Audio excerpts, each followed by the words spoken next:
Boy, Seth MacFarlane really hates the Western frontier, and he does not at once stop reminding you.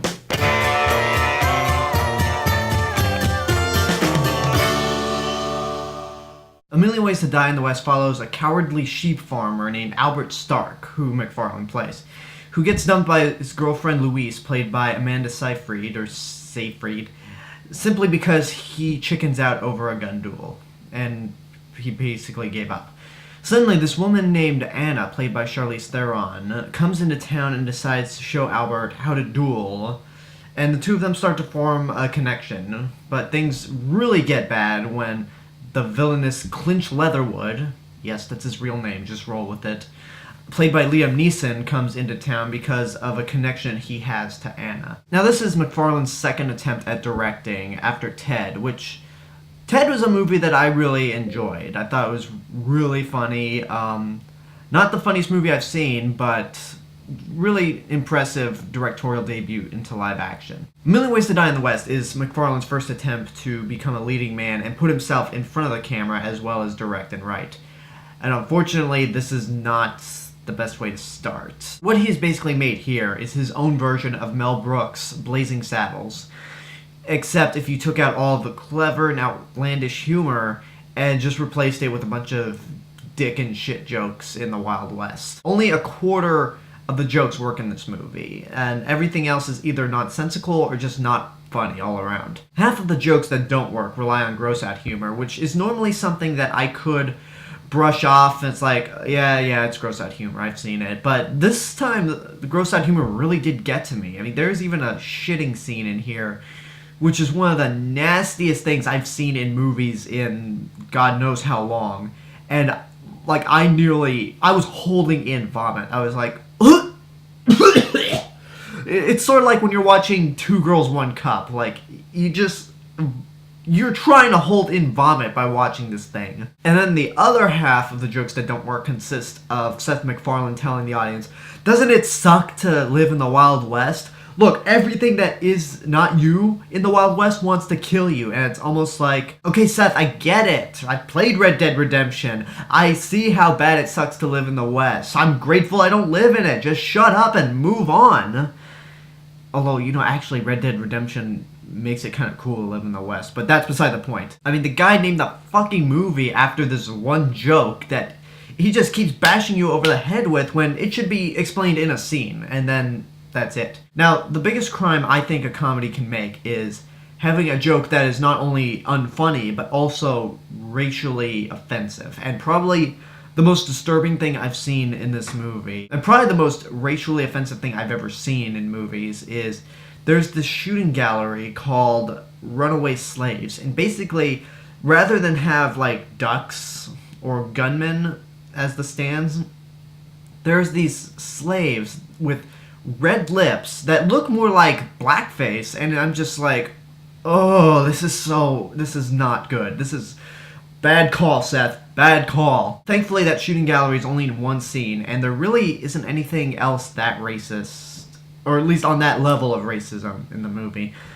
Probably the next racist thing, it's when Seth MacFarlane's talking to a bunch of Native Americans in their language, which might be fictional for the movie, but I know this word definitely is. When they all tell him to drink this thing and quit being a fucking pussy about it, he says, Mila Kunis. And you've seen it in the trailer, which is like a translation for fine, which I'm no expert on Native American languages, but I know that is not a word. That's just, hey, here's how many funny ways I can say Mila Kunis' name. And it's just like, yeah, that's kind of lame, Seth. Now, I'm sure people who have seen the trailers had a certain cameo in the movie ruined. And for those who haven't seen the trailer, I won't spoil that cameo, but let me just say there's no reason for that cameo to exist other than for people like me to go, oh, hey, look, but it was ruined in the trailer, so yeah. But there's another cameo in this movie that they don't spoil in the marketing that honestly had me laughing hard, and it's at the very end of the movie, and you won't miss it. It comes after the end title scene, and it's just really fun. It had me laughing hard. Which, segueing into the things that I do like about this movie, it's got a well-rounded cast with people who do decent jobs. I mean, I liked Liam Neeson as the villain. I thought he was effective enough. I really like Charlize Theron in this movie a lot. I thought she had good chemistry with Seth MacFarlane. And hey, she's the first character that Seth MacFarlane has created that's not the butt of a lot of jokes or there to be abused like Meg in Family Guy. I liked Seth MacFarlane's character a bit, although my problem with him is that he feels a little out of place, especially when he's talking about how much it sucks to live in the West.